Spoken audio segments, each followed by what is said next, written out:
have a quick tip for you today regarding employee complaints, and it is that you should always gather substantiating evidence, ask clarifying questions, gather statements, anything you can to make sure you have the full picture before you take employment disciplinary action.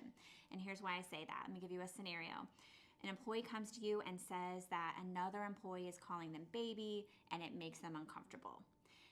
So you might take action based on that. Let's say it's a trusted employee that has come to you, and you might take action based on the limited information you have and nip it in the bud and say, okay, this isn't going to happen again. However, if you go a step further and ask, okay, what exactly was said, maybe you ask the person to write a statement of exactly what was said, what you might find out is not only did the person call this other employee baby, but they also said, oh shoot, I better stop saying that because otherwise we're probably going to end up blanking and I'm going to have your baby. Very different complaint, very different scenario.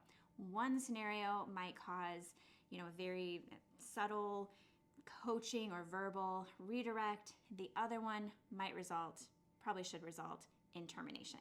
So always gather the additional information. We even go so far sometimes with, someone says this person texted me and said they quit. A lot of times we want to actually see the text message. It's not that we don't believe the employee. It's just, like I said before, there's some information that might be omitted, and sometimes the employee either doesn't realize that it's important details or they just completely forgot about it. But again, a situation that could come up is someone says they texted me that they quit, and instead of just saying, okay, they voluntarily quit, if you ask to see the text message and you find out that they said, yeah, I've been harassed for 3 weeks and you haven't done anything about it and I can't take it anymore, so I quit.